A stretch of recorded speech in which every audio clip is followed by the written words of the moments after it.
All right. Well, thanks for being here. We're on a little podcast that I started during the pandemic called Music Makers, just kind of highlighting local talent here in the Pacific Northwest. I'm Joe Kyle. We got Aaron, and I lost everybody's name. Ryan. Ryan, could we go down Yeah. the line start with you and say who's what project you're in? Oh, I'm from the band Chameleons out of Bremerton, Washington. Right on. Yeah. What's your instrument? Sorry to cut you off. Oh, no, you're good. I play the guitar and I'm the vocals. Right on. Lead vocals. Yeah. And he's Right awesome. Oh, well, Aaron. Colton, we'll go with you next. What project do you and what do you do for that project? Yeah, I play guitar and I sing in under Utopia.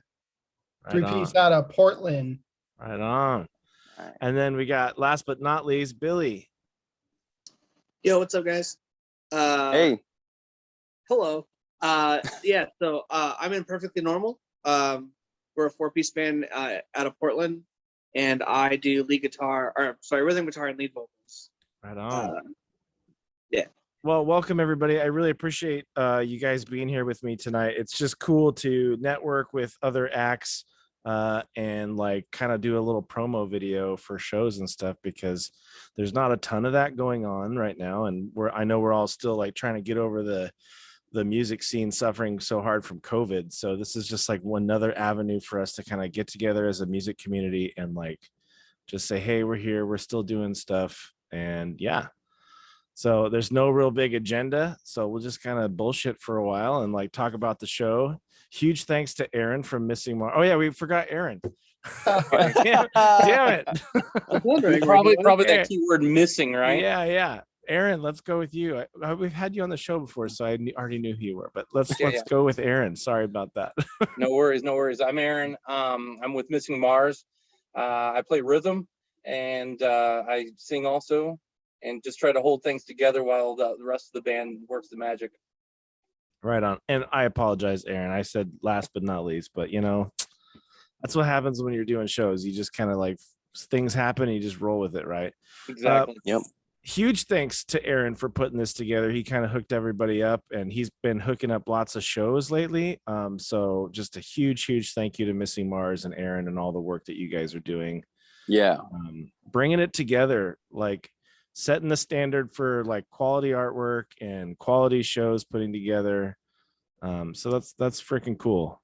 It's really exciting to see that in other bands, because sometimes it's hard to get other bands that are on the same level. So it's really cool. Well, we don't look at it as like a competition amongst other bands. We look at it as like a big, like family. And we love hanging out and meeting new musicians. And like our first show, we met Ryan and his band, and they were just awesome and easy to get along with. And we're like, we want to do shows with you guys. And then we met Billy at I think that was Hawthorne Hideaway.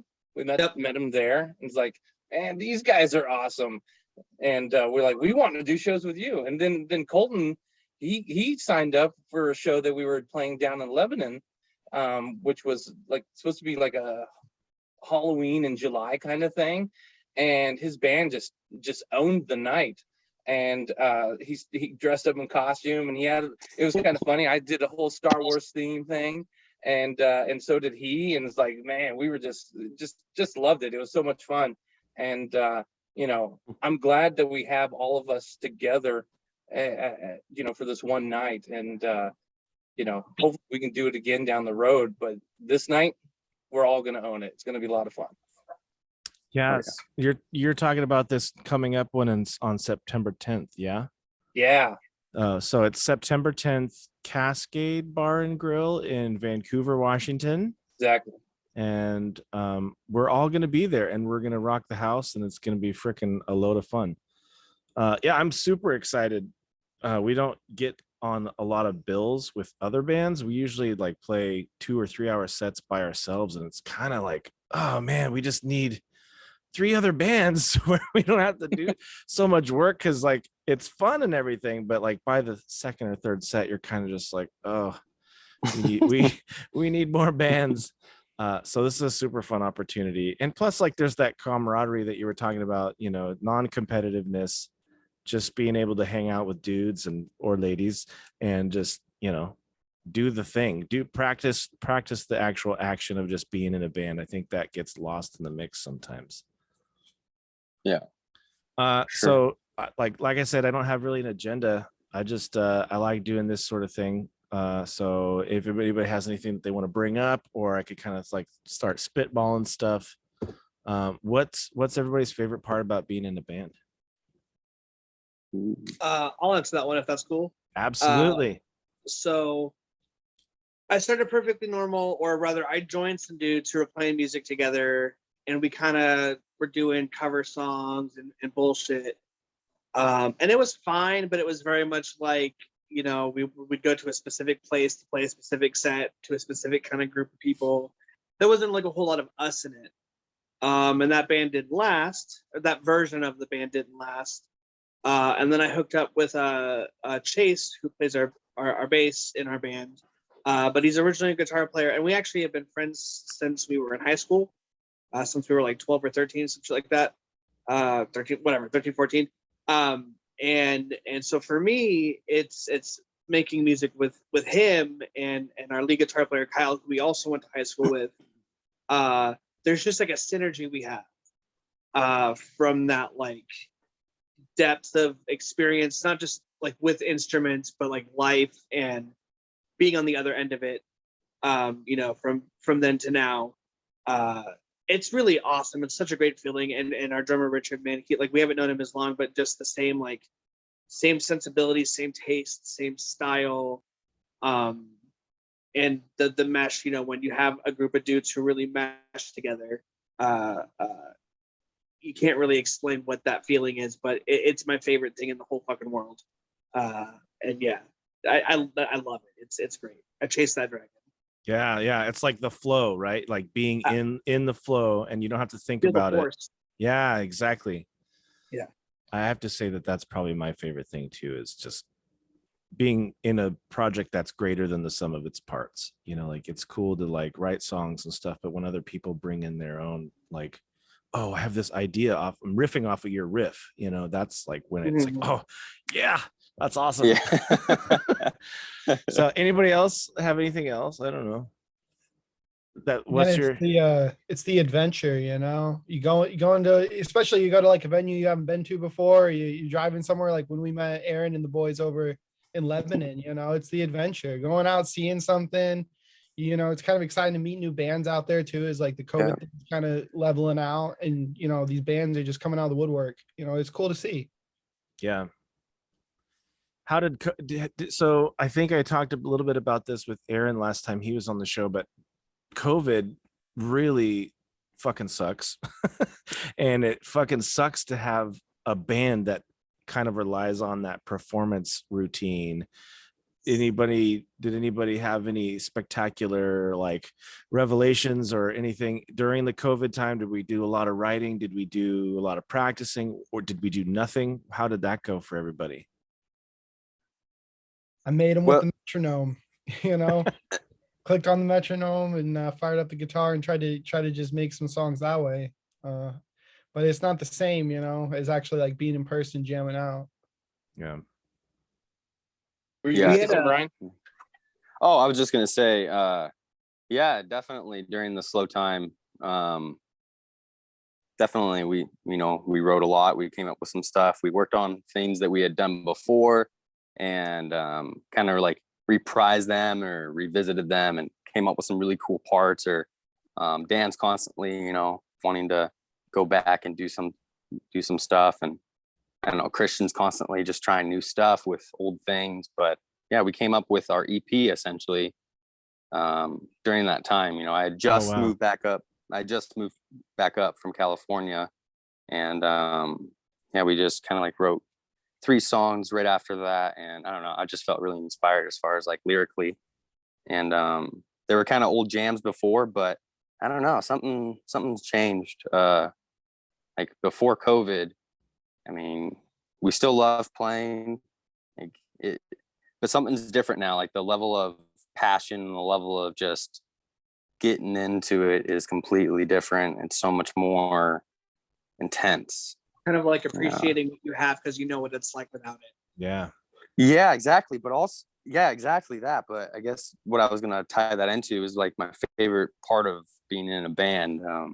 This is my first band, so I mean, I was doing solo stuff for a while by myself, and that's how I met both Christian and Dan. They Christian was the sound guy at one of my shows, and I had like backing tracks that I recorded, and I would mute the vocals and the guitar and just sing and play guitar anyways. And it was kind of just, it was all right. But Christian's like, yeah, this guy needs a drummer. So he's like, do you need a drummer after one of those? And, you know, it was just cool meeting them. And then we played like 2 shows together. And then the second one, Dan comes up and he's like, hey, you need a bass player after we're done. And it was just like, these guys want to rock. And, you know, it was cool. And just meeting the people through them and through the shows and people that like it, like Aaron and Michael and, you know, like Billy, you know, I've met. It was just so much fun, you know, going down to Oregon and meeting people. There's nothing like playing music. Now, has Chameleons played with Perfectly Normal before? I don't know. Yeah, Have you guys? we all did that Hawthorne Hideaway show. Oh, that's right. Yep. I totally spaced it. Yeah, Yeah, you guys dude. were there. You guys, Yeah. I will, that's an awesome show, I wasn't it? will say about both of you guys, when we left, we were like, these dudes, like, we're going to make stuff happen with these. Because, like, you guys have a good vibe, and not just the band, but like you guys as people were all fucking really cool, friendly, easy to talk to. You know, if we were going to be doing multiple shows and blah, blah, blah, blah, blah, back to back, like you guys are some fucking legit guys. So, yeah. Oh, yeah. Appreciate that. That's cool. Some bromance Same- happening there. same That's to you. awesome. Dude, it's so much, you know, that's a joke with my girlfriend. I have too many boyfriends, so I'm about to add more. Sorry. That's okay. Well, and that's so important to have acts that you can rely on, and like, you know who they are, and you know them as people, and you know that they're not Yeah. out to, you know, oh, I forgot my guitar at that play, you know, can you come grab my guitar? Or they're not gonna be like, oh, look, a guitar, I've got a new guitar now. But you know, sometimes it's hard when you're playing with bands that are just kind of standoffish, and or like the scene can become cliquey. I don't know if anybody's experienced that, but we've always been our own little niche, and we never fit into like a crowd. So it's super cool to have bands that are like supporting everybody and just like kind of the same vibe, I guess, even if it's not necessarily the same exact genre, like pigeonholed into a genre, but like the same vibe of people. That's super important. I'm gonna say that you're talking about stepping it up. Ryan is the guy that steps it up. He he came and helped us out in a pinch. So I accidentally booked us a show without remembering that our lead guitarist was out of town. Oh no. And our lead guitarist Steve was like, yeah, man, I'm good. Let's do this. And then like a week, like maybe a month before the show, he's like, yeah, I can't do this, man. I'm out of town. And we turned to Ryan and said, hey, what do you think about coming down and playing a show with us? And he stepped up, and he learned our songs and filled it up, and just came down, and it was a one-off night, which was awesome. And you know, we totally fun. owe Ryan for that. Oh, you don't owe me anything. It was fun. Hell yeah. In the name of don't music. owe Ryan anything. No, I'm just joking. Well, kudos Thanks, to bro. you. That Yeah, was to both of you guys, because you know, as you know, having like permanent members or whatever to kind of offer your band up to somebody to step in, that's hard to do. And then coming in and like learning stuff on the fly, like, good job, both of you guys. That's fucking cool. That warms my heart. Hey, Joe, I think your video froze. Oh, there you go. You're good. Ah, unstable internet connection. Damn it. No. Yeah. Is it back? It is. Okay. Yeah. Well, I'm super excited about this show. I've never even heard of Cascade Bar and Grill, but it sounds like you guys have played there, all of you, or just you guys, Aaron? First show in Washington, man. Woo! I'll say we played there last weekend, and it was an awesome venue. The whole place was packed for when the first show started. There was no seating for anybody. After, you know, 5 minutes of an opening. So it was really cool vibe in there. And we rocked 4 bands that night, and we're gonna see what happens when we rock 5. Hell yeah. Yeah, dude. I'm actually the only one in my band who's from Vancouver. I guess that's not technically true anymore. Anyway, we've never done a show in Vancouver, but a lot of our like friends and like all the people who can't make it to other shows because of distance and stuff, we're stoked. It's gonna be such a good show. Yeah, I can't wait. Yeah, I'm excited. Yeah, I don't think I've played in Vancouver or even in Washington either, which is a shame because it's really, if you have a show in Portland, it's just as easy to have a show in Vancouver. So that's cool that we're all kind of like stepping into that next level. Just I think that's part of being a musician, right? Is just like every time you go to it, every time you have intention of doing something with it, you're always looking for that next thing, the next level, the next show, the next song. So that's cool, I guess I could say, for lack of a better term. Yeah, we're pretty excited. We don't have to drive as far. No, just kidding. But that's always a plus. Yeah, that's that. But no, it's gonna be fun. It's gonna be really good, really good. So everyone's gonna put on a good show. It's gonna be a great show, and I want to know: is Billy gonna bring any of these Star Wars props that he keeps posting online? Because they look really cool. Shit. Those are sick.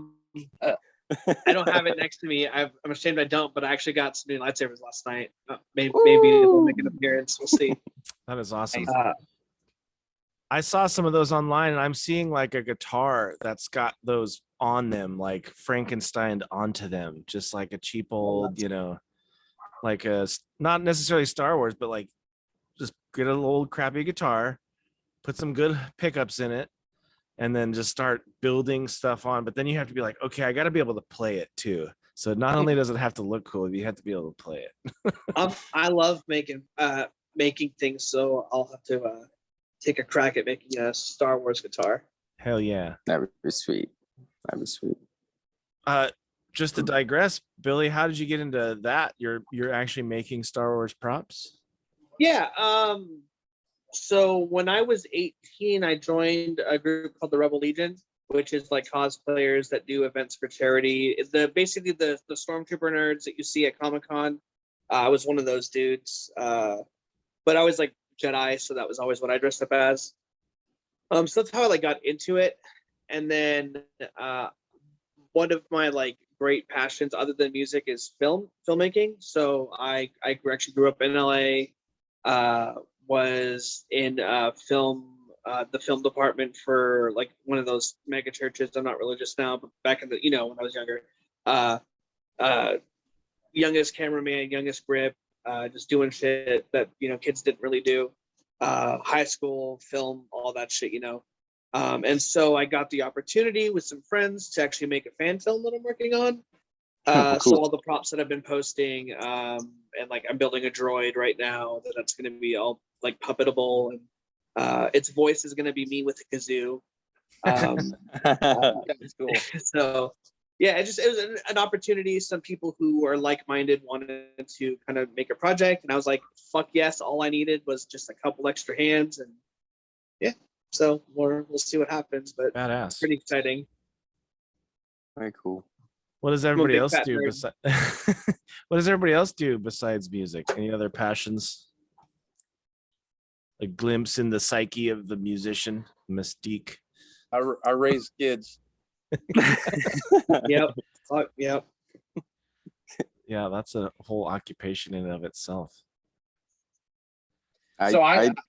No, go ahead, and then I'll say what I was going to say. Go ahead, Ryan. No, you go ahead, Aaron. It's totally off subject, so go ahead and say what you do. Oh, okay.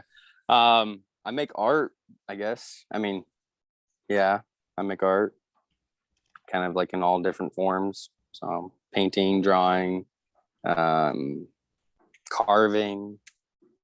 Wow, cool. Like sculpting, carving, carpentry, or like yeah, carving, woodworking, or ceramics, Oh, right on. woodworking, ceramics, painting. Just whatever you can get your hands on, you want to make art with it. Pretty much, you know, like any car I get, I do something to it, you know, Check out the van aesthetically at van. least. Sure. The van. Oh yeah. Oh yeah. That's awesome. How long you been doing that? Which one? Like, or which came first, the musical art or the other art? So I started drawing, or I don't know, since I was like 2 or 3. I mean, obviously just like a bunch of scribbles, but my parents kept them all. So I remember that very vividly. But I don't know. I've been drawing ever since, and then that kind of just transferred, and anything I can get my hands on, anything I can manipulate, I don't know, or I'll take a whack at it. Sometimes I can't. I'm not successful, but I'll try. So, but yeah, started pretty young, and then music started in middle school. My brother in fact, we have a song about it called "Cool Riff," and it's all about how I got into playing music. You know, because I've always loved music from a very young age. I just didn't know I had a knack for it. But yeah, it's just it's about a steel string acoustic guitar, and my brother left that when he went off for college, and I started playing it, and didn't play anything acoustically. I wasn't interested in that. I was interested in like Black Sabbath and Iron Maiden and Deep Purple and Led Zeppelin and all those old bands. So, anyways, and then it just took off. After that, I just kept playing and didn't really socialize too much. I was a loner for a little while and just kind of stuck to my music and honing in my skill. And then I met Dan and Christian, and the rest is history. Right on. That's awesome. Colton, did you have something? Oh man, I'll tell my story then. Yeah, I've always liked to play music since like middle school, like same thing, but I don't think I actually I grew up in the middle of nowhere. I grew up on a farm, over in like Madras, Cool. Oregon. So it was like nothing out there, no one out there. There's like a few people out there that play music and like it was black metal. And I was like, oh man, I'm not that heavy. I can't. And I learned to play drums first. And so that's like my intro to music, is trying to play drums, like for people that were really into metal out in the desert. But man, I moved over here, I think about a year ago or 2 years ago now, for a master in social work program. So that's like that's my other gig, going to grad school, doing that thing. But it's cool. I like the scene over here. People are really friendly. Not like elitist either. People are down to just like have a good time, put on a good show. So yeah. Under Utopia is pretty new, but we're stoked to get to play with all these peeps. Oh yeah. I think we lost Madras. That's out in the middle of nowhere. I mean, you have to do something. You have to farm or play metal drums. Yeah, or both. Or yeah. both. Yeah. Farm and play at the same time. Yes. Yeah. There you go.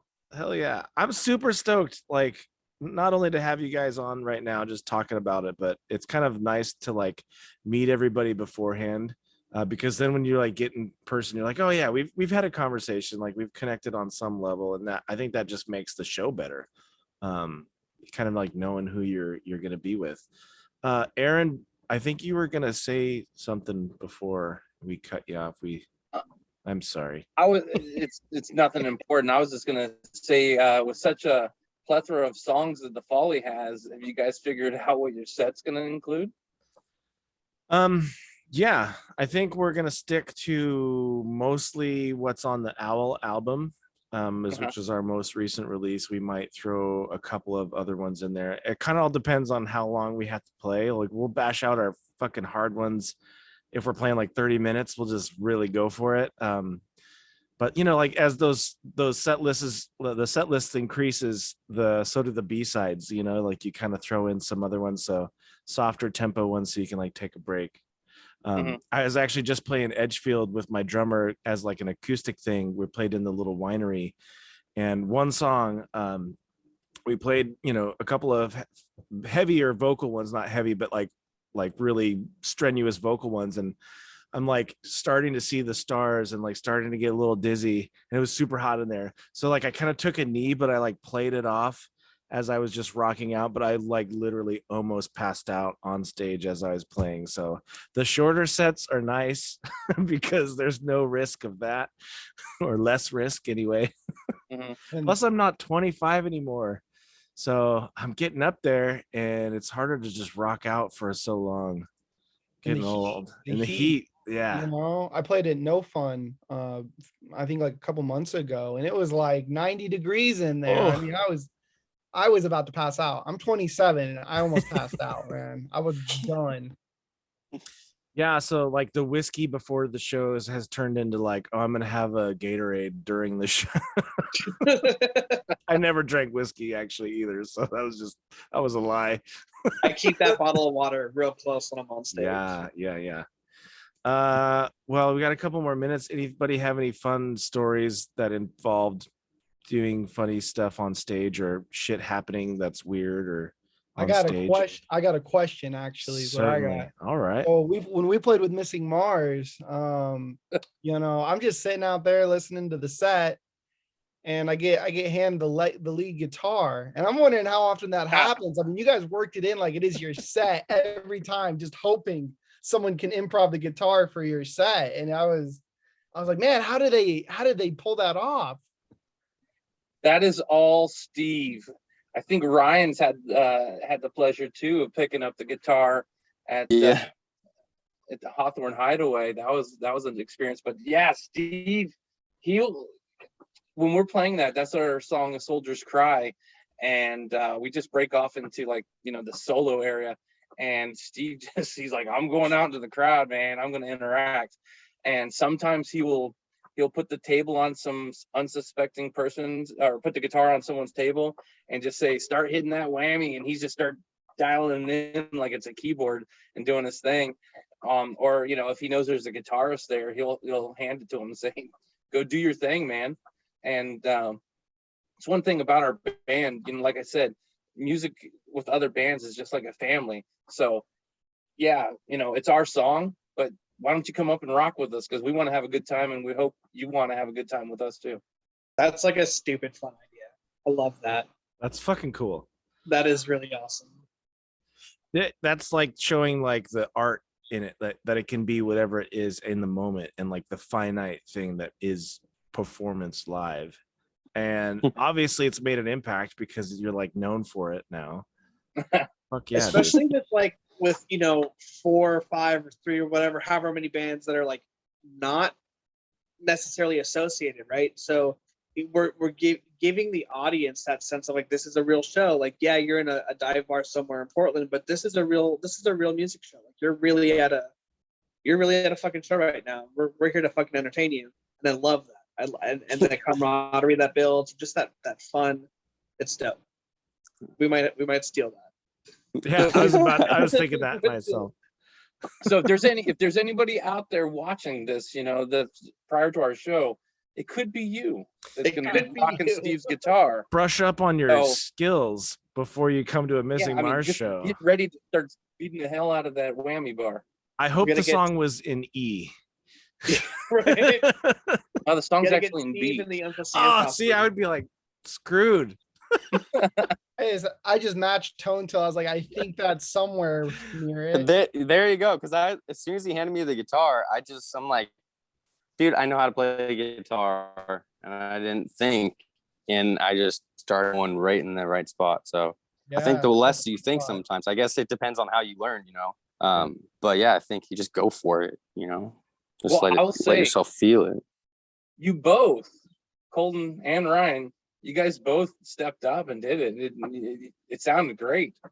And I mean, like both times, you know, if it's a guitarist that's actually playing with us that gets up there, we just extend the song. We'll just keep jamming it out. If it's someone that's just at their table and doesn't know what they're doing, you know, and they're just having fun, we'll just go with it a little bit or whatnot. And then Steve will just, you know, go back up on stage. But I mean, let's see if we can get this thing going like 5-10 minutes long.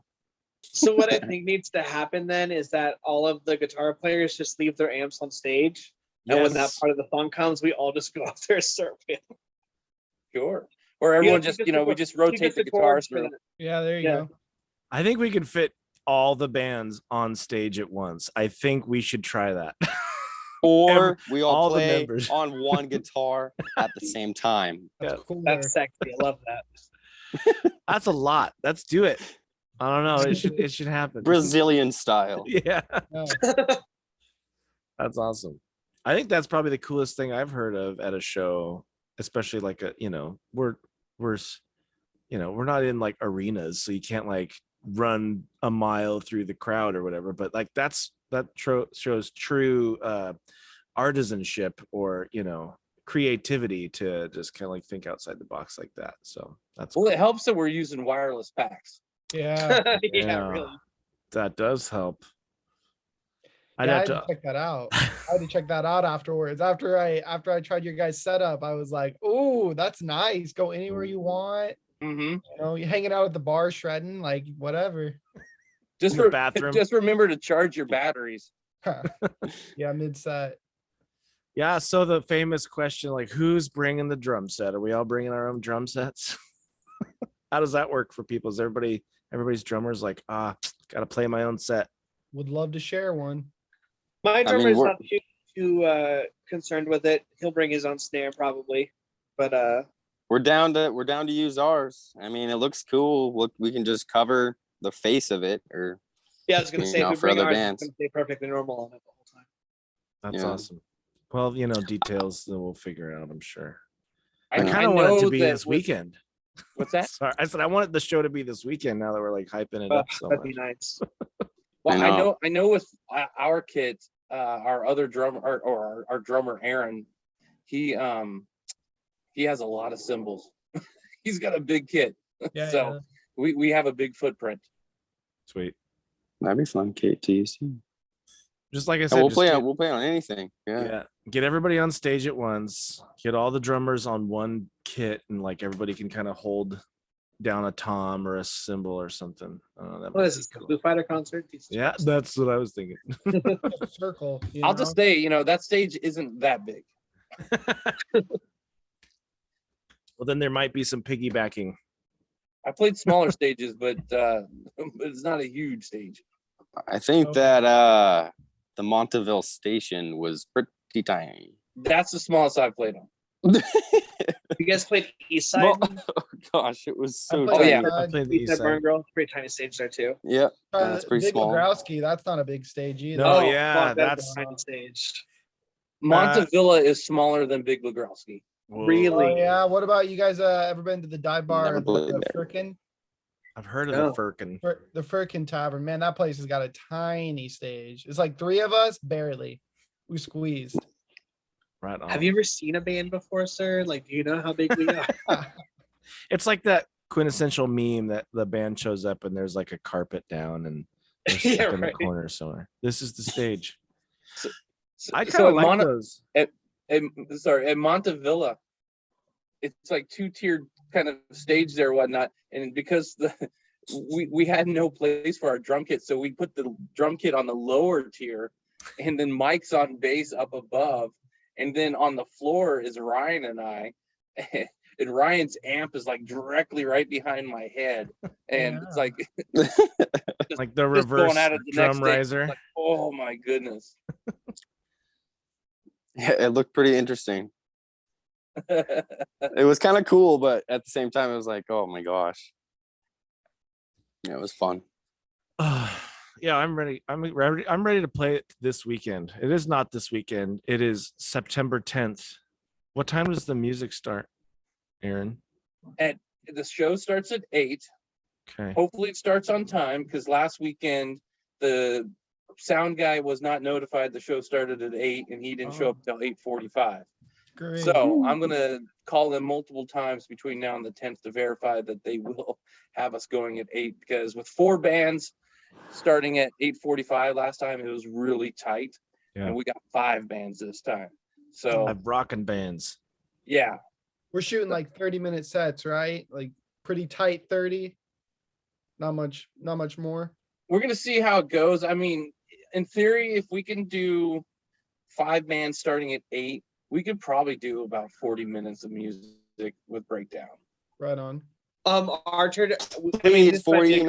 conversation Come not for the on. viewers, but our teardown's pretty quick. So even with like our full set, we can be on and off stage real fast. I'm honestly a jerk to everyone, but I'm like, you get your shit off stage.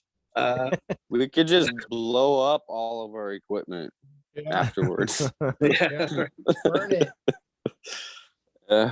All right, you If you let us guys. play for I'm hitting the 50. 2 minutes left. I'm super stoked for talking to you guys and meeting you guys and being able to do this show, this here today, doing this together with you. And hopefully any of you want to do like a full band or just another one-on-one, just hit me up, because I love having these conversations. And I think it's super important for the music scene for us to, like Aaron said in the beginning, to like be a community and a family as opposed to being competitive. So fucking right on to all of you for being willing to do this with me tonight. I appreciate it a lot.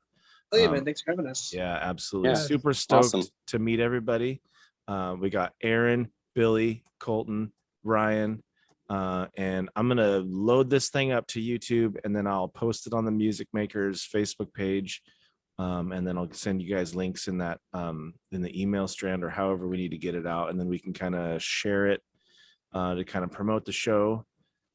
Aaron, thank you again for kind of hooking this up and helping me make this happen with everybody, because I think it makes a difference in the show. It's gonna be, we're not gonna be like, oh, I don't know who you guys are. Like, we all know each other now. We're all good friends now. So that makes a huge difference. So Yeah. Well, thanks for the suggestion and for offering your platform for us.